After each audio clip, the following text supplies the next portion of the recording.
Assalamualaikum warahmatullahi wabarakatuh. Oke, semangat pagi rekan-rekan. Pada pertemuan kali ini saya akan eh, membawakan sharing di Stadium General dengan topik Urban Forest Green Environment berbasis teknologi remote sensing dan machine learning.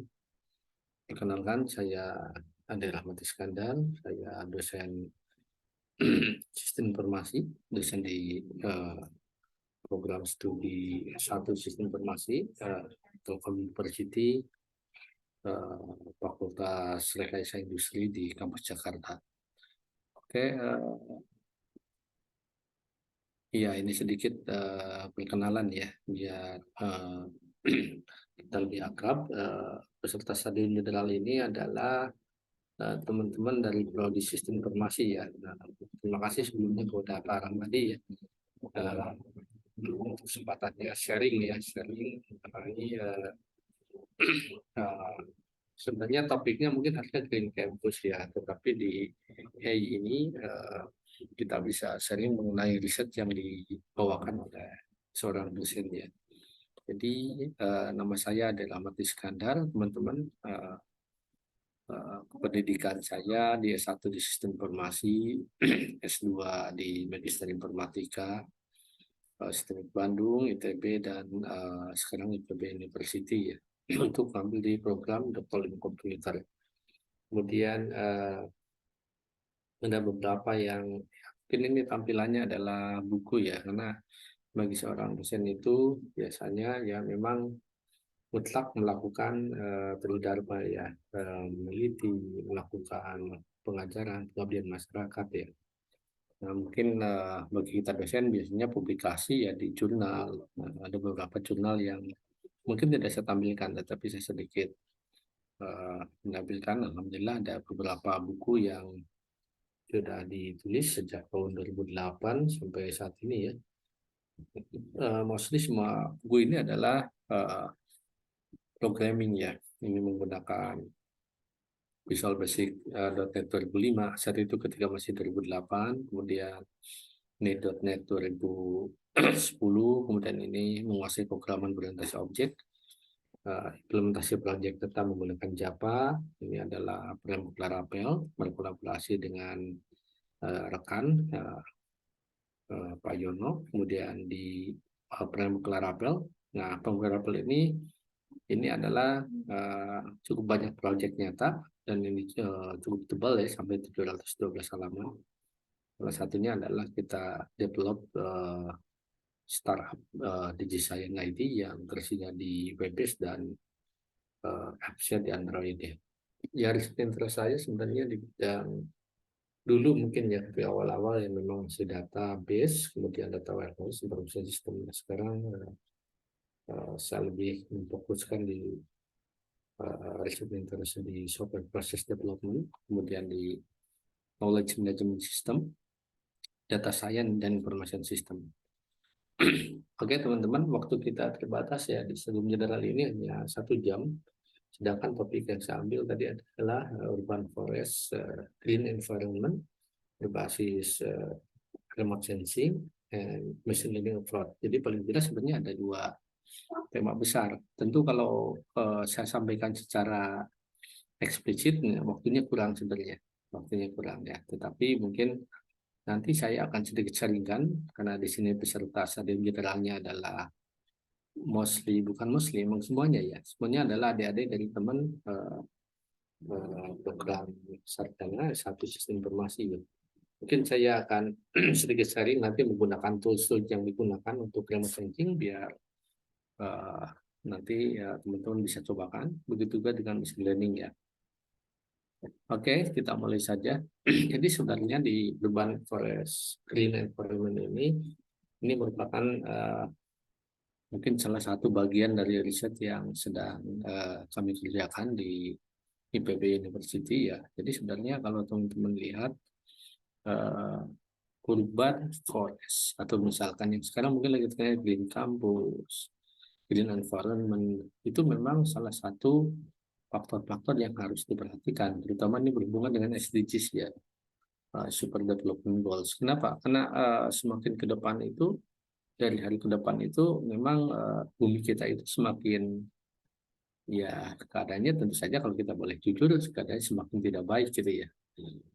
Misalkan kalau kita lihat di urban forest nih, kenapa sangat urgent, banyak kebijakan, misalkan kebijakan bahwa setidaknya sebenarnya hutan kota itu setiap setiap wilayah itu harus punya minimum 10% hutan kota, minimum. Jadi kalau Jakarta katakanlah luasnya berapa, teman-teman bisa dicek, itu dari penelitian itu sudah tidak nyampe 10%, hanya 9,8%-an ya. Jadi artinya itu sangat kurang. Dan idealnya sebenarnya harus punyanya 30%, 20% untuk RTH yang publik, 10% RTH private itu ya.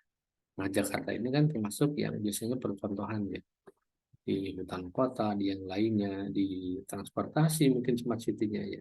Nah, kemudian peningkatan polusi udara ya di perkotaan, nah ini menjadi hal yang sangat krusial ya. Mungkin kita kenal nih ke adik-adik di sekitar ya 2 bulanan yang lalu ya, sebelum adanya musim penghujan datang, itu Jakarta itu panasnya luar biasa ya. Sampai-sampai kebijakan dari Dishub Jakarta itu memberikan kebijakan untuk adanya tilang emisi. Mungkin teman-teman yang di jalan pernah melihat itu ya. Kenapa? Karena emisi itu banyak dihasilkan dari transportasi ya. Gas emisinya itu tinggi ya. Idealnya kalau hutan kotanya tertata, ya itu bisa diresap oleh si hutan kota itu ya. Nah, kemudian urban forest ini memberikan dampak positif bagi ekosistem, bagi sosial. Nah, ini beberapa positifnya adalah bisa social cohesion, agroforestry, air pollution barrier, water sheet protection, biodiversity ya. Nah, ini adalah beberapa uh, indikator yang kami sedang kerjakan di penelitian di program dokter di PB University. Oke, saya akan masuk sedikit teman-teman ke, mungkin nanti ada beberapa slide yang coba saya ya melewati ya, jumping up, mungkin karena waktunya memang terbatas, sehingga saya bisa mensaringkan ke teman-teman penggunaan pendekatan tools ya, karena kalau di dalam ini sangat penting ya, apalagi kalau teman-teman di tingkat satu itu agak sedikit berbeda penelitian dengan tentu saja beda ya dengan kita yang di program doktor ya. Kalau D1 biasanya harus paham teknis itu ya. Ini selalu sama dengan teman-teman, ketika saya satu sama, kita harus bisa ngoding ya, mungkin dalam tanda kutip harus jago gitu supaya bisa buat program, kita bisa membuat project gitu ya. Tapi kalau semakin tinggi biasanya sedikit berbeda codingnya. Di tingkat S3 itu penelitian sifatnya fundamental, jadi mungkin mempertahankan metode, mempertahankan pendekatannya, membuat modelnya, buat frameworknya itu. Coding ada, tetapi coding lebih untuk pengujiannya. Tetapi aplikasi bukan hal yang utama. Beda di tingkat S1, aplikasinya yang utama itu ya. Saya akan sedikit snapshot apa sih yang disebut dengan remote sensing ya. Jadi teman-teman mungkin sudah tahu apa yang dikenal dengan drone ya. Mungkin drone udah tahu ya. Nah, kemudian teman-teman tahu mungkin istilahnya satelit ya. Misalnya pernah dengar mungkin satelit Palapa, satelit Telkom, satelit banyak sekali sebenarnya satelitnya. Jadi sebenarnya yang disebut remote sensing ini adalah ilmu untuk memperoleh informasi mengenai suatu objek yang ada di permukaan bumi menggunakan alat. Nah, alat ini bisa bervariasi, bisa handheld, bisa pesawat, satelit, dengan tanpa menyentuh benda atau objek yang menjadi target. Nah, jadi yang disebut remote sensing ini, kita meng-capture objeknya, tetapi tidak menyentuh langsung gitu ya. Jadi kalau misalkan teknik-teknik yang dulu dilakukan sebelum adanya remote sensing adalah para surveyor datang ke lapangan. Misalkan akan mensurvei suatu sungai ini dari dataran Ciliwung dari Bogor ke Jakarta, gitu ya. Datang ke tepian, dipotong mungkin pakai perekam gitu ya, mengikuti GPS, manual. Tentu waktunya akan lama ya. Tapi kalau kita misalkan capture dengan satelit, kemudian kita punya data, kita langsung olah gitu. Itu akan lebih cepat ya. Nah, kemudian jadi sensor satelit ini sebenarnya tidak mengukur parameter geofisik dari bumi secara langsung. Tapi biasanya si sensor optik itu adalah menerima pantulan. Pantulan dari apa? Dari cahaya matahari. Mungkin nanti kita bisa lihat ada juga biasanya satu satelit yang namanya satelit aktif, dia bisa merekam langsung dan nilai balikannya, tapi itu memang ya tertentu ya. Nah, kemudian nanti data pengukurannya bisa berupa data spasial dan bukan spasial. Nanti saya akan demokan contoh codingan dan mungkin kita bisa akses bareng ya. Nah, ini adalah sistem multiskala atau multi waktu ya. Jadi di sini bisa kita lihat ini kalau kita lihat di sini contohnya ini ada ada satelit ya, satelit aktif, ada kemudian di sini ada satelit pasif tadi. Jadi yang disebut satelit pasif itu apa tadi? Jadi satelit ini dia mengakses ke bumi, ke objek. Misalkan saya akan akses ke mangrove nih, saya akan akses ke dalam perumahan, saya akan akses ke dalam hutan kota tadi ya. Nah, dari mana bisa di? Ya, sumbernya itu adalah pantulan dari matahari. Ini misalkan sini nih, dia ada pantulan matahari sini ke laut dipantulkan gitu, pantulkan ke satelitnya. Kemudian akses ke dalam mangrove dipantulkan itu. Ini garis yang merah ini semuanya dipantulkan. Tetapi yang namanya satelit aktif, ya memang dia sifatnya bisa direct dan indirect. Dia bisa direct, bisa secara langsung ya. Karena dia punya optik yang bisa langsung menyebarkan itu, mengembalikan. Nah, contoh yang di sini nih, jadi misalkan adanya atmosfer, adanya cuaca yang tidak bagus, adanya yang halang awan, itu bisa dihindari kalau menggunakan satelit yang sifatnya aktif gitu ya. Jadi ini adalah contoh ground base, ini adalah airborne base, ini adalah satelit base. Di sini banyak ya. Bisa juga nanti menggunakan drone atau WAFI ya, kita kenalnya sebenarnya. Nah, ini adalah contoh dari tadi sistem penginderaan jauh ya. Jadi ada sumber energi, ada satelit sensor, ada objek, ada atmosfer, ada stasiun bumi. Stasiun bumi untuk apa? Untuk merekam. Contohnya salah satunya adalah yang dimiliki Indonesia adalah satelit 8 ya. Untuk pangkalan satelit bumi 8. Nah ini kemudian apa sih yang ditangkap gitu ya? Apa yang ditangkap? Nah, sebentar. Menghalangi. Oke. Apa sih yang ditangkap oleh sensor ya? Nah, ini sensor ini adalah menangkap radiasi dari gelombang elektromagnetik. Jadi panjang gelombang tertentu sesuai dengan karakter sensor. Nah, sensor nanti yang digunakan bisa dibedakan menjadi 4. Nah, ini misalnya yang kita kenal ya, yang kita pakai ini teman-teman adalah dikenal dengan sensor yang visible atau RGB ya. Kita mengenalkan ada red, green, blue itu ya. Nah, ini adalah cahaya tampak gitu. Karena nanti ada cahaya yang memang di luar mata kita. Misalkan untuk untuk infrared, infrared itu adalah kadar-kadar cahaya yang memang berbahaya kalau dipandang oleh dengan mata biasa gitu ya. Nah, kemudian ada juga elektromagnetik sini ya. Nah, ini dari 0,4957 ini adalah gelombang visible yang kita kenal dengan gelombang cahaya tampak ya. Ini adalah untuk fotografi mata manusia. Kemudian ada juga satelit UAP di sini. Dan nanti misalkan untuk yang berhubungan elektromagnetic spectrum, untuk infrared, microwave, ini bisa diakses menggunakan perangkat tertentu ya. Mungkin kalau zaman dulu ya biasanya kalau ada apa, ini ada gerhana biasanya kita menghindari ya, bisa menyebabkan mata buta gitu kalau orang tua dulu. Mungkin zaman teman-teman nggak rasain ini. Nah, tapi zaman sekarang kan pakai kacamata hitam gitu ya, kacamata hitam. Itu sebenarnya untuk memitigasi karena mata kita itu tidak sanggup untuk menghandle si cahaya yang di luar tadi cahaya tampak ya. Oke, kemudian ada juga ground based remote sensing, sebenarnya banyak sekali ya tipenya, tapi sebagian tidak saya bahas, snapshot saja ya. Yang dilakukan manual ini namanya adalah spektroradiometer, jadi caranya seperti itu ya, nggak ada yang digunakan, diakses langsung. Nah, cuman yang dihasilkan datanya bukan data yang geotip atau spasial ya. Jadi nanti berupa seperti gelombang-gelombang, nanti bisa dikonversi dengan perhitungan tertentu ya. Nah, ini adalah airborne based remote sensing. Jadi sebenarnya kita kenal mungkin teman-teman ya, yang namanya adalah UAV itu atau unmanned aerial vehicle atau yang kita kenal dengan drone ya. Drone sebenarnya sudah tidak asing ya. Mungkin kalau sekarang kita kenal drone itu banyak digunakan untuk sekarang banyak pakai di perang gitu ya. Kalau di perang memang menggunakan drone sudah sangat banyak. Terus sebenarnya kalau dari sisi manfaat keilmuan ini banyak dipakai di remote sensing ya. Misalkan ini ada drone yang berbentuk quadcopter, ada fixed wing ya. Jadi ada yang perbedaannya nanti biasanya di durasinya. Quadcopter 15 menitan, kalau fixed wing 1 jaman. Kemudian dia jangkaunya 20 hektar sampai di atas 200 hektar gitu ya. Nah, jadi sebenarnya di dalam drone ini yang kita akan pakaikan adalah ditambahkan dengan RGB kamera.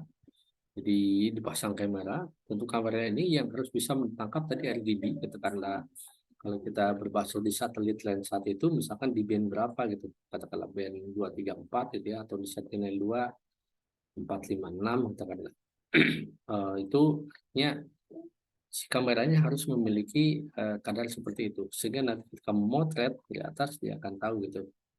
Nah, misalkan kemudian untuk band thermal itu tadi yang memiliki eh, panas ya. Misalkan ini UAP plus multispektral kamera, jadi kameranya lebih mahal lagi. Nah biasanya memang kameranya pun mahal dan drone-nya pun mahal gitu ya. Jadi biasanya biaya sewa untuk riset kalau kami di IPB itu lumayan juga ya, per sekali terbang bisa kita sewa sekitar di atas 6 jutaan ya. Nah, ini perhitungan selanjutnya yang bisa kita lakukan selaku peneliti apa? Nanti kita bersimpung namanya NDPI. NDPI itu adalah NIR dikurangi red dibagi NIR ditambah red. Nah, jadi NIR itu apa? Near infrared. Nanti yang dekat dengan infrared. Jadi kita akan capture. Misalkan kita akan mengcapture suatu suhu nih yang ada di kota Jakarta dan Depok, Jabodetabek mungkin ya, yang kita kenal memang suhunya panas gitu ya. Mungkin kita batikan nanti analisis tensiorisnya gitu ya. Nah itu bisa menggunakan suhu thermal itu. Nah ini selanjutnya masih sama nih, misalkan quadcopter untuk fixed wing. Jadi misalkan ini dideteksi ada untuk apa nih gajah, untuk harimau. Kita bisa mendeteksi misalkan nanti diteliti katakanlah kesehatan si gajah tersebut, kesehatan si binatang tersebut gitu ya. Nah, di satelit based remote sensing ini memang ada beberapa kendala ya teman-teman. Jadi kalau menggunakan satelit memang itu kan datanya diambil secara reguler. Nah, tetapi memang ada beberapa kendala, di antaranya adalah misalkan cuaca, kemudian awan itu ya. Ini adalah beberapa yang digunakan oleh, nanti tergantung tipikal satelit yang digunakan apa. Misalkan Landsat ya. Nanti mungkin saya akan sedikit demokan ya menggunakan Landsat. Nah, output yang di capture tadi itu akan berbentuk suatu suatu seperti ini metrik. Ini sebenarnya nanti ada digital numbernya. Nah, si data geotip ini yang nanti selanjutnya bisa kita olah untuk dilakukan analisis data. Ya ujung-ujungnya nanti akan menggunakan algoritma machine learning. Nah, ada beberapa jenis satelit yang memonitor bumi. Ya, teman-teman, ada yang masuk dalam sun synchronized. Ini yang banyak kami pakai ya. Jadi dia itu meliputi permukaan bumi yang berbeda. Jadi misalkan dari depan, dari belakang gitu ya. Pada waktu yang sama gitu. Jadi misalkan kalau si Landsat, katakanlah mereka beberapa hari, 16 hari. Maka 16 hari dia melakukan hal yang sama. Nanti 16 hari berikutnya gitu ya. Nah, contohnya di sini ada Landsat, ada Sentinel, ada MODIS, Sikonos, Spot. Ini adalah jenis-jenis satelitnya. Kemudian ada juga yang namanya geostasioner. Jadi kalau dia itu meliputi permukaan bumi yang sama pada periode waktu yang berbeda. Misalkan di capture bagian depannya saja, itu periodenya berbeda gitu. Contohnya adalah ada MSK, Mawari, dan GOES ya. Oke, tadi ya kondisi yang mengaruhi perekaman data citra optik itu adalah awan, uap air. Jadi kalau misalkan lagi kita capture tapi awannya lagi banyak, itu akan sulit. Artinya kita harus coba lagi di perekaman yang lain ya. Kecuali tadi kita menggunakan sensor yang sifatnya aktif gitu ya. Nah, sebenarnya kan kita menggunakan satelit Landsat 8, satelit Sentinel, MODIS ini kita diberikan akses untuk free gitu ya. Jadi sampai 30 meter. Jadi lumayan datanya bisa bisa kita ambil presisi gitu ya teman-teman. Kemudian ada polarisasi gelombang radar, ini contohnya ada radar SAT ya, kemudian ada IRS. Jadi contoh di alas ini yang menggunakan sistem apa? Sistem aktif. Jadi dia bolak-balik gitu. Jadi bersifat makanya datanya yang ditampilkan nanti. Nah, jadi si active remote sensing ini dia akan memancarkan dan menerima hamburan balik atau backscatter ya dari objek gitu. Jadi dia tidak terpengaruh tadi dengan mungkin hujannya besar tidak ngaruh awannya karena dia memang memiliki cahayanya tidak mengandalkan cahaya eksternal seperti matahari atau bulan. Bulan mungkin agak sulit ya, matahari ya. Nah, pengumpulan data tidak terganggu awan, ini awan aman ya. Scanning dilakukan off nadir, tidak tegak lurus. Kemudian jadi hasilnya pun akan lebih tinggi. Misalkan ini contoh yang diambil ya di Zoom, ini hasilnya akan sangat bagus gitu ya. Nah, sebenarnya untuk di resolusi satelit ini ada yang kita kenal dulu dengan resolusi spasial. Jadi resolusi spasial ini adalah ukuran benda terkecil yang dapat diidentifikasi oleh sensor. Jadi kalau misalkan teman-teman sudah pernah menggunakan Google Earth Pro itu ya, itu kan kita akan zoom sedetil mungkin itu ya, sedetil mungkin. Kemudian kita buat polygon. Tetapi kan memang si Google tidak bersifat free gitu ya. Google Earth Pro-nya free, Google Engine-nya free gitu ya. Tapi tadi dia tidak menyediakan akses untuk tidak ada satelit di Google yang bisa kita gunakan untuk katakanlah dana penelitian seperti halnya misalkan tadi si Landsat, si Sentinel itu. Nanti saya akan contohkan ya teman-teman ya. Nah, resolusi temporal ini adalah pada waktu yang duduk pada lama satelit dalam mengambil data pada tempat yang sama. Nah, ada resolusi spektral, ini jumlah kanal atau band yang digunakan satelit untuk melakukan objek. Nah, nanti setiap satelit itu akan membawa sensor-sensor itu. Kemudian ada yang kita kenal dengan istilah resolusi radiometrik, ini adalah besarnya bit yang digunakan untuk melihat objek. Nah, ini adalah beberapa contoh teman-teman yang berhubungan dengan satelit dengan berbagai karakter sensor. Misalkan yang kita kenal di sini ada satelit namanya EOS ya, Terra, ini aqua, berarti untuk mengcapture air ya. Nah, sensornya dia menggunakan MODIS. Nah, kemudian spectral range-nya dari 0,62 sampai 14,38. Ini biasanya mikrometer ya. Nah, kemudian spatial resolution-nya dia dari 250, 500 sampai 1000. Nah, mungkin di atas 1 kiloan ya. Kemudian revisi time day-nya 0,5. Kemudian ini diterbitkannya 1999-2022 di Amerika ya. Memang hampir semuanya masih di Eropa, yang di Amerika, di Eropa, Jepang ada ya. Nah, yang kita gunakan ini salah satunya adalah Landsat 8 yang kami pakai untuk penelitian. Jadi kami pakai untuk penelitian yang namanya RGB untuk tadi menentukan data NDPI. Jadi kami menggunakan ATM plus ya. Misal di sini untuk range-nya kan 0,5 sampai 0,90. Jadi tadi untuk yang RGB. Nah, kemudian jaraknya dia dari 30 meter. 30 meter kan lumayan dekat ya kalau dari satelit ya. Lumayan dekat. Jadi kita bisa ambil. Kemudian untuk kalau kita mau menghitung suhunya, maka selain menggunakan modis dari yang 1 kilo, kita bisa juga menggunakan Landsat 8, menggunakan yang band 10. Nah, ini untuk yang band 10 kita bisa gunakan ya. Nah, kemudian ada juga Sentinel ya, yang banyak dipakai ini Sentinel 2. Kami pun memakai Sentinel 2 untuk penelitian ini. Jadi dia sensornya MSI, kemudian dia jaraknya bisa sampai 10 meter, lebih dekat lagi. Nah, ini saya akan sedikit demokan mungkin ya ke teman-teman menggunakan Google Earth Pro ya, kurang lebih tampilannya seperti ini. Jadi teman-teman mudah sekali sebenarnya teman-teman tinggal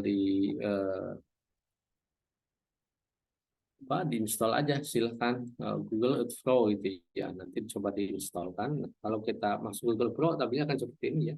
Jadi seperti kita dibawa ke dalam peta peta dunia ya, atau global ya, global peta dunia ya. Nah, di sini misalkan ini kan peta dunia Indonesia nih, kita bisa lihat nih, kalau diputar-putar ya, oh ini bagian Indonesia nih. Nah, misalkan kita ingin, misalkan saya ingin cari suatu penelitian saya nih, misalkan ingin meneliti apakah UI punya hutan kota? Coba saja misalkan hutan kota UI itu. UI ya mungkin UI bukan hutan kota ya, tapi kita sebut saja mungkin kan UI punya tanaman yang luasnya tuh ya. Eh, Universitas, kita sebut saja Universitas Indonesia. Kita akan zoom coba, kita akan cari di sini. Kita klik search, maka nanti si logonya akan menyesuaikan. Ya mungkin ini nggak tahu teman-teman nih ada delay atau enggak ya. Ini tergantung kecepatan kecepatan koneksi internet cuma yang ada di teman-teman. Nah, misalkan di sini kan UI ini hijau nih. Nah, saya ingin mengambil nih di UI ini ternyata ada suatu hutan kota di sebelahnya gitu ya. Nah, misalkan saya ingin buat di sini. Nah, maka nanti di sini kita bisa buat poligonnya. Nah, ini bisa buat poligonnya. Jadi saya tandain dulu, kurang lebih seperti itu ya. Nah, data yang di sini nanti saya akan olah selanjutnya melakukan kode program ya menggunakan JavaScript. Kita bisa menggunakan Google Ads Engine. Nah, di sana itu ada script nanti yang ngezoom dari si satelit tadi itu. Nah, ini salah satu yang eh, fungsinya di Google Ads Engine. Misalkan yang sudah saya buat cukup banyak di penelitian kami. Misalkan di beberapa hutan kota yang ada di Jakarta dan Bogor. Misalkan ini adalah hutan kota Serengseng ya. Nah, dia akan menuju ke hutan Serengseng. Nah, ini berarti, nah kami sudah petakan. Ini jadi ini pembatasnya. Ini sudah dibatasi ya. Hutan kota Serengseng Sawah. Jadi nanti ketika di penelitian ini, kami akan memerlukan dari data satelit itu akan ngezoom gitu ya, ngezoom, ngambil data yang ada di hutan kota itu. Misalkan data tumbuhannya, data pohon-pohonannya, data apalagi yang dari sana. Jadi datanya akan berupa geotip, kita olah itu menjadi dataset untuk mengolah di machine learning. Machine learning.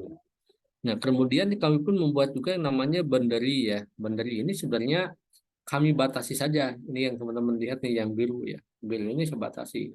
Tujuannya untuk apa sih? Tadi untuk misalkan capture dengan adanya hutan kota ini ada pengaruh enggak? Misalkan lingkungan sekitarnya ini menjadi lebih adem, polusi udaranya mungkin tidak sepanas yang ada di jauh dari hutan kota itu ya. Nah, ini saya pernah melakukan penelitian kemarin menggunakan modis ya.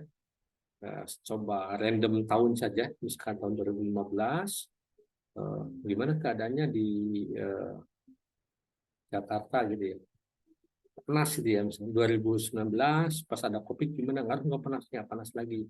2021 ketika COVID-nya sudah mau transisi, itu agak beda lagi. Nah, itu bisa dilakukan dengan ini ya, teman-teman. Kayak ke sini, itu adalah menggunakan Google Earth Pro. Nah, selanjutnya, ini tadi udah saya demokan langsung ya, ini ada contoh berikutnya adalah hutan kota Cijantung yang sebuah. Nah, selanjutnya kita perkenalan dengan Google Earth Engine. Jadi, teman-teman ada dua tools yang teman-teman bisa gunakan. Pertama, Google Earth Pro, kedua, Google Earth Engine. Nah, di sini kita melakukan scripting nanti. Kita petanya tampilkan, satelitnya kita pilih itu ya. Nah, sebentar.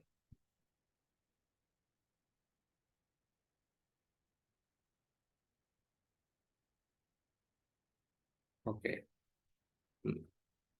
Nah, ini contohnya adalah ya, contohnya misalkan saya sudah buat untuk scripting atau kode untuk eh, membuat kode program untuk menganalisis NDVI. NDVI dari hutan kota Serengseng, Jakarta tahun 2018. Jadi misalkan saya ingin mengukur tahunnya nih 2018, 2019, 2020, misalkan 3 tahun. Nah, makanya di sini kalau kita lihat baca kode programnya, teman-teman mungkin ada yang pernah belajar bahasa eh, JavaScript ya, ini menggunakan JavaScript. JavaScript itu dengan bahasa Pascal ya, jadi bahasanya mudah. Jadi dia menggunakan konsep variabel. Jadi kalau misalkan kita di Python kan tidak menggunakan scripting seperti itu.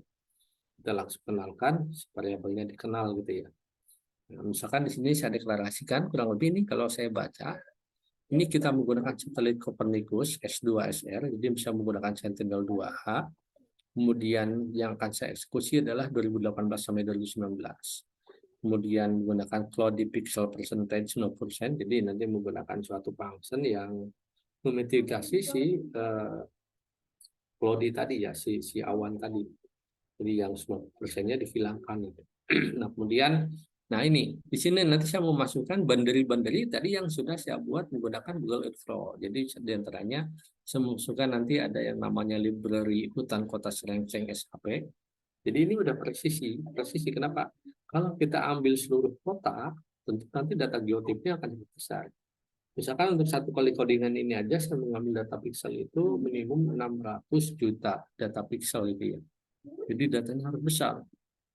Mungkin kalau saya ambil miliaran dengan komputer biasa tidak bakal cukup gitu. Makanya kita menggunakan Google karena Google masih uh, berbaik hati yang menyediakan dia namanya GPU yang bisa kita coding langsung ya. Nanti ketika kita klik di sini NDPI ini hasil screenshot-nya ya. Dia akan menampilkan nih misalkan B4, B3, B2-nya, kemudian di poinnya berapa gitu ya.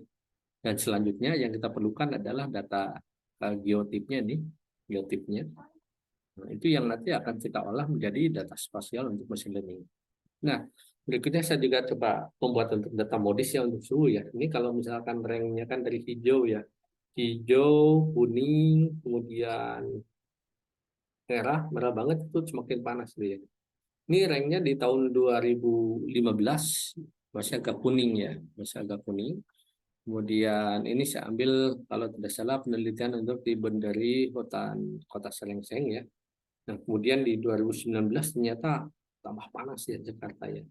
Nah, kemudian saya ambil penelitian lagi di 2021 udah sedikit baik lagi gitu ya. Jadi sebenarnya bisa jadi ketika di 2019-2021 intensitas atau misalkan kuantitas manajemen pengolahan hutan kotanya bagus gitu. Jadi kondisinya ini akan ternyata memitigasi adanya panas itu yang ada di Jakarta. Cuma memang tentu saja kalau di jalan ya kita bandingkan dengan transportasi agak sulit. Makanya karena tadi berhubungan yang saya sampaikan di awal bahwa memang kebijakan setiap kota kota di tiap provinsi itu masih rendah di Indonesia di yang lain pun sama ya. Makanya kami melakukan penelitian ini memang bermaksud supaya bisa kerjasama dengan peneliti luar dengan adanya urban forest ini di luar negeri pun sama penelitian ini karena memang untuk membantu tadi mitigasi polusi udara yang tidak baik, kemudian climate change-nya itu akan sama kita bisa kelola juga. Jadi teman-teman kalau yang diketahui kenapa di Bogor sering hujan gitu ya. Ya karena di Bogor itu yang disebut kata hujan dan urban forest-nya bagus gitu ya. Jadi bagus. Jadi memang waktu kemarin musim kemarau saja ya Bogor masih ada hujan terus itu ya. Apalagi kalau musim hujan terus mengirim banjir ke Jakarta itu. Ya. Oke, ini saya snapshot saja di penelitian yang kami buat dan insya Allah kurang lebih menggunakan tahapan untuk merancang suatu sistem informasi ya berbasis Python insya Allah. Nah, sekarang kita akan masuk ke intro machine learning ya teman-teman ya. Kenapa? Karena ini sangat penting banget ya. Jadi sudah kita mengenal at a glance tadi di remote sensing, sekarang kita uh, mengetahui machine learning itu apa gitu. Machine learning itu bahasan yang sangat luas, tetapi memang saya sangat menyarankan teman-teman di IC ini memang menguasai mata kuliah ini, masalah machine learning, data science gitu ya. Ini adalah bidang-bidang yang disebut dengan apa? Success job gitu ya. Kerjaan yang menjanjikan lah dalam tanda kutip ya. Jadi kalau snapshot saja saya gambarkan dalam grafik ini, machine learning ini dibagi tiga, ada supervised, ada non supervised, ada reinforcement ya. Jadi kalau supervised itu mudahnya gini, dia memerlukan dataset yang berlawanan. Jadi ada input, ada outputnya. Mungkin nanti di dalam implementasinya saya akan coba demokan menggunakan Orange Python biar cepat.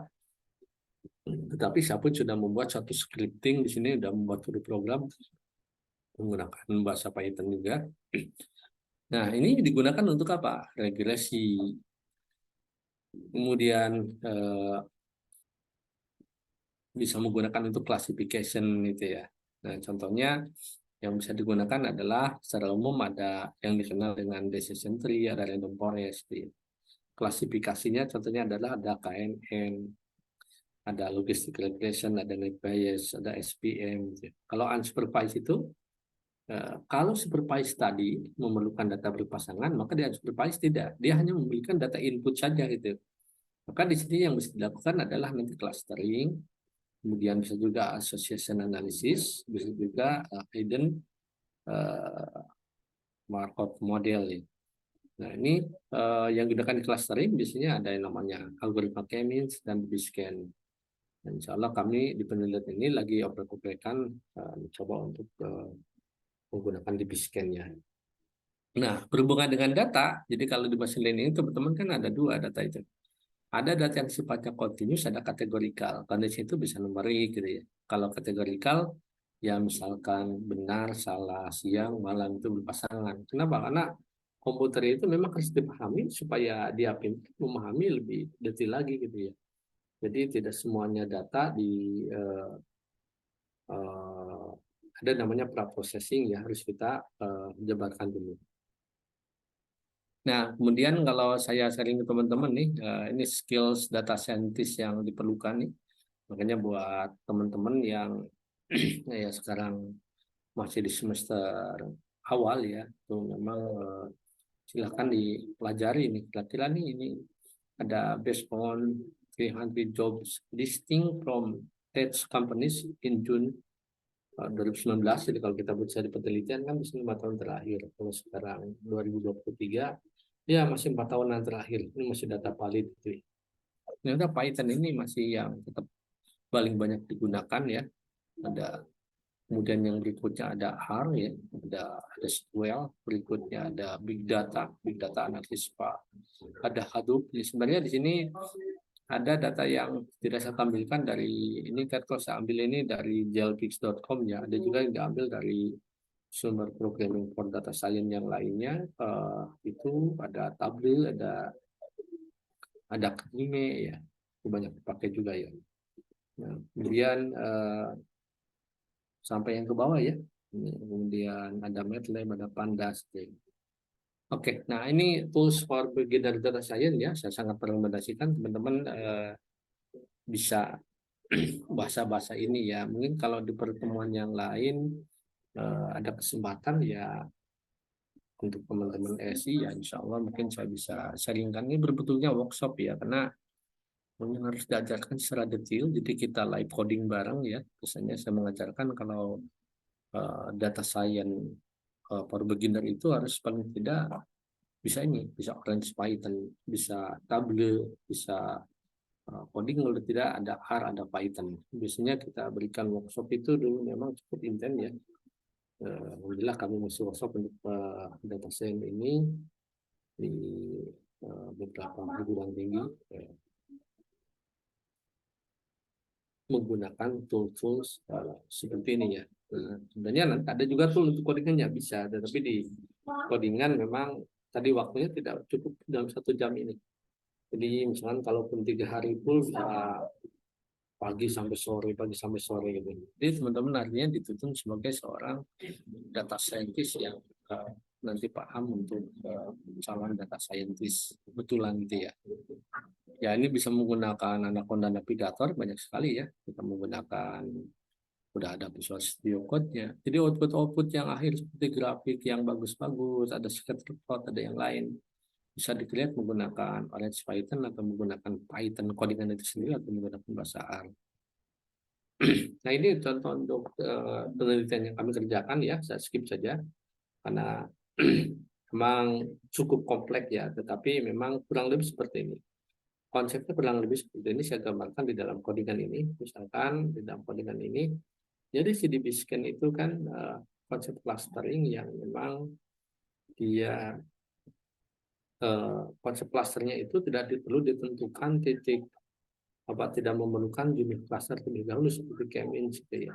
Jadi dia hanya menemukan titik poin, kemudian dihitungin poinnya, nanti semua datanya akan masuk ke cluster mana itu.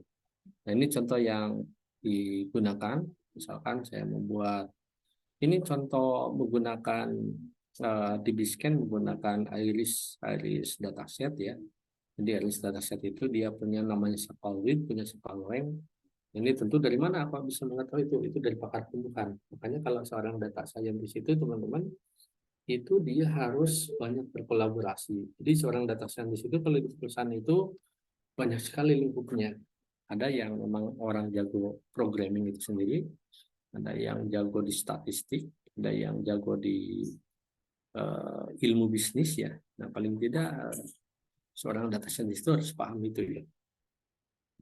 Nah ini kita menggunakan supervised dan unsupervised learning. Mungkin saya coba saya coba sharingkan ke teman-teman ya, menggunakan eh,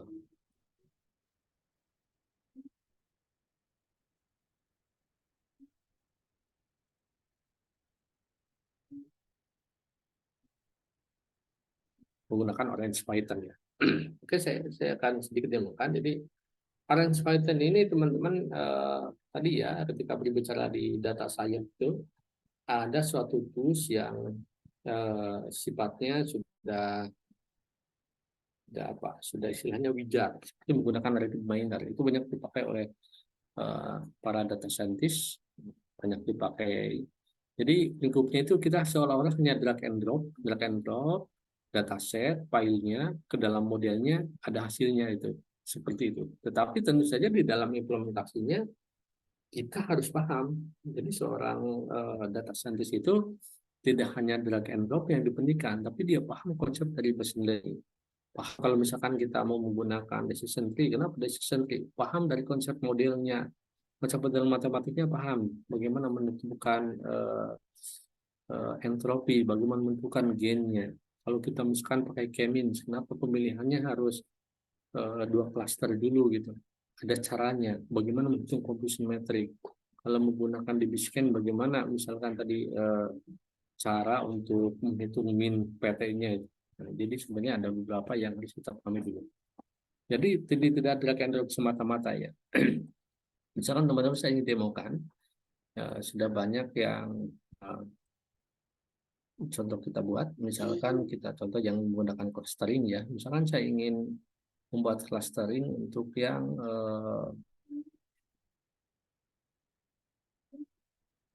ini aja ya, iris supervised dan unsupervised. Ya. Jadi tadi kan kita berbicara ada namanya data yang berhubungan dengan 5 menit lagi ya, yang habis ya. Oke. Data yang berhubungan dengan uh, supervised dan unsupervised. Unsupervised tadi datanya hanya inputan saja. Supervised datanya ada penuntun gitu ya. Jadi ada penuntun harus berpasangan gitu ya. Nah, ini kita bisa menggunakan file mungkin kalau kita ini seperti gerakan drop aja, file simpan ke sini gitu ya. Kemudian ini ada tabel nih, ada tabel coba masukkan ke sini, ini contoh dulu saja ya. Kasih contoh ini tinggal tarik aja ke sini gitu ya. Nah, filenya apa yang mau digunakan? Misalkan Titanic nih, misalkan Titanic gitu. Nah, berarti yang gunakan itu. Berarti tabelnya dia akan berisi data Titanic gitu ya. Nah, tetapi ini tidak kita gunakan, ini hanya contoh saja. Oke. Oke, misalkan saya jelaskan di file ini kita menggunakan katakanlah datasetnya IRIS-TAB. Nah, IRIS-TAB ini itu memang data yang sudah disediakan oleh si biasanya para pembelajar machine learning.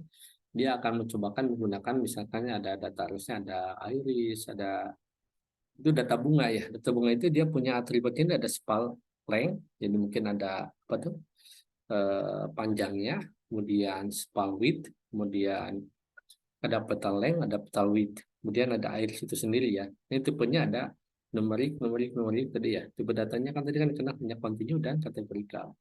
Nah, kemudian targetnya kategorikal, irisnya itu ya. Nah, ini berarti dikenal dengan features, yang irisnya dikenal dengan target ya. Nah, kalau kita lihat di ranknya, ini datanya sudah ada nih. Jadi misalkan untuk info gen rasio gini gitu. Tadi itu ada konsep matematis. Teman-teman pahami dulu itu ya. Nah, kemudian misalkan di sini di supervise, kalau supervise katakanlah datanya nih. Supervise ini misalkan datanya ada 150. Data 150 ini nanti kan kita akan bagi dua nih. Kalau dalam sepeling itu kan ada yang disebut dengan data training, ada yang disebut dengan data testing. Nah, misalkan data trainingnya berapa persen? Katakanlah 80%, data testingnya katakanlah 20%. Kalau contoh di sini berarti data trainingnya 70%, berarti data setnya adalah 30%. Jadi tadi contoh yang digunakan kan di sini datanya ada 150. Nah, di data training ini, nah dia datanya ada 120. Ya, berarti di data setnya berarti harusnya ini tersisa 30, betul ya. Jadi kita tidak menggunakan data yang sama, jadi ada data yang diberikan untuk menguji nanti data ketika, karena kan konsep di dalam machine learning itu kan nanti ada konsep namanya sudah kita mendapatkan akurasi, kita akan meningkatkan namanya optimasi gitu ya. Nah, itu adalah konsep di dalam machine learning. Oke. Nah, kalau kita lihat misalkan di sini contoh di MDS, nah ini kalau di scatterplot begitu mudah ya kita buat tampilannya ya seperti analisis PCA-nya atau yang lainnya. Nah, kalau misalkan kita di coding menggunakan Python tadi, scripting yang menulis kode program ya memang harus ada script kode. Tetapi ya dua-duanya sebenarnya tidak masalah. Bagi kita data scientist itu, memang seorang data scientist itu bisa enggak dulu ada yang menjadi pertanyaan seorang data scientist yang background-nya bukan mahasiswa ilmu komputer. Misalkan bukan jurusannya yang seperti teman-teman, jurusan sistem informasi, yang belajar coding, jurusan informatika, teknologi informasi. Katakanlah yang jurusannya manajemen, bisa nggak seperti itu?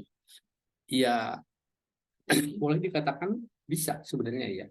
Seperti memahami tadi orang Python, tablet, konsepnya itu. Tapi memang kalau kita ada berasal dari ilmu komputer, kita nanti bisa mengujikan dan membuat apa ya istilahnya, membuat benchmark dengan codingan yang kita buat menggunakan kode program yang kita buat itu sendiri itu ya. Jadi kita akan lebih paham. Makanya seorang data scientist yang bagus biasanya memang background-nya dari bidang-bidang ilmu komputer ya, teman-teman dari informasi yang lain gitu ya. Nah, kemudian saya contohkan di sini ada data sampler ya. Ini tadi akan dibagi dua, misalkan 80-90%. Nah, kemudian di sini misalkan saya pakai ada namanya test and score. Misalkan saya akan menggunakan 3 algoritma yang saya bandingkan langsung gitu ya. Nah, karena waktunya ini nggak cukup teman-teman ya. Kalau waktunya seharian, saya bisa ajarkan teman-teman menjadi master beginner data scientist atau master junior data scientist. Ya kalau teman-teman udah menguasai Tableau, menguasai Orange Python, R, Python, mungkin katakanlah ketika nanti ikut seleksi apa istilahnya digital talent di katakanlah Telkom yang lain yang penting masuk dulu kan kerja itu udah masuk di sana nanti akan di push banyak latihan bisa menjadi senior data scientist itu ya. Kebetulan saya terlibat dengan teman-teman alhamdulillah di data scientist dengan mentor kita memang seorang data scientist yang uh, dari luar ya, proyeknya sudah menggunakan proyek data science untuk di kelasnya Shell Eropa, kelasnya peminjakan Timur Tengah, dan beberapa kali saya pun menggantikan beliau juga menjadi trainer untuk data science ini. Oke, misalkan kita balik ke sini ya tadi ya. Ada SPM. SPM itu apa? Waktunya mungkin saya anggap teman-teman paham dulu saja lah. Nah, waktunya terbatas. Ada SPM. Nah, kemudian ada juga namanya logistic regression. Ada juga namanya tree itu ya. Nah, asumsinya nih, ketiga ini kan diadukan. Kita akan mencari model mana yang terbaik dari tiga ini. Baru nanti kita gunakan. Nah, sesudah kita teliti di sini, ternyata modelnya dari logistic regression yang paling bagus. Ya, teman-teman bisa lihat dari call-nya ini adalah 0,98. Nah, yang kedua adalah SPM, yang ketiga adalah tree. Berarti logistic regression akan kita gunakan ya. Nah, kalau kita misalkan penasaran nih, ingin lihat dulu ke sini nih. Ini kan data tabel yang dihasilkan tadi ya, data tabel yang dihasilkan. Kemudian dari yang 120 tadi, karena kan 150 totalnya, 30 untuk yang testing. Nah, kita bisa lihat nih scatter plotnya ya. Ini hasilnya sudah bisa kelihatan nih. Ini untuk beberapa si cluster atau kelompok-kelompok ya. Clustering itu kan sebaran kelompoknya di mana saja. Ini untuk yang iris setosa, ini yang iris versicolor, ini untuk yang iris virginica. Jadi ini ada sebarannya ya. Nah, kemudian ada juga nanti completion metric yang harus kita pertimbangkan ya nanti untuk mendapatkan menguji dari optimasinya. Nah, kita balik ke sini. Karena tadi udah ditemukan yang nilai akhirnya adalah nilai yang didapatnya yang terbaik adalah logistic regression, maka kita buat lagi. Sini ada namanya logistic regression. Berarti model ini yang akan kita gunakan gitu ya. Nah, kemudian si model yang kita gunakan ini berarti khusus untuk si model logistic regression.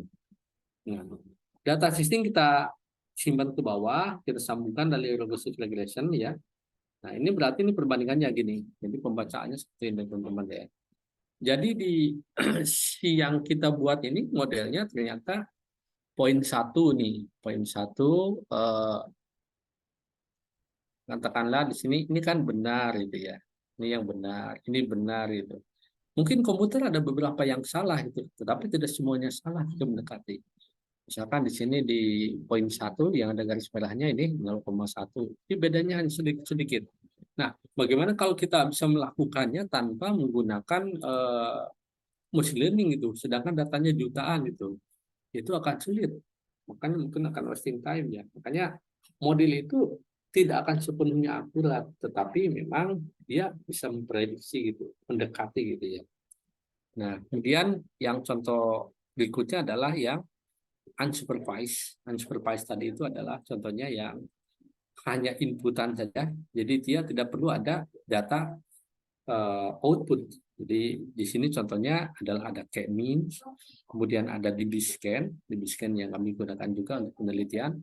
Nah, kemudian di k-mean ini, misalkan kalau di k-mean ini, k-mean itu kan nanti untuk menentukan jumlah klasternya, ya menentukan jumlah klasternya. Nah, contoh yang di k-mean ini adalah kita bisa lihat di scatter plotnya. Nah, ini contoh untuk antara klaster 1 dan klaster 2 gitu ya. Klaster 1 dan klaster 2. Kemudian berikutnya ini adalah contoh menggunakan dbScan ya. Menggunakan dbScan. Kita lihat di sini ini adalah untuk klaster 1 dan klaster 2 juga sebarannya ya. Nah, nanti tentu penjabaran seperti ini teman-teman ya tidak bisa kita pahami secara instan, tapi jika mungkin ada kesempatan di lain hari ya yang bisa kita diskusikan, kita bisa ajarkan bareng ya. Saya kira Bismillah dengan senang hati saya bisa mengajarkan buat teman-teman karena teman-teman kan mahasiswa university ya, sehingga nanti dengan sharing ilmu ini mudah-mudahan menjadi bermanfaat juga ilmunya dari buat saya ya yang saya sampaikan ya. Oke, saya kira terima kasih itu saja. Jika ada yang ditanyakan atau didiskusikan, saya persilahkan ya teman-teman. Terima kasih. Saya Eri. Assalamualaikum warahmatullahi wabarakatuh.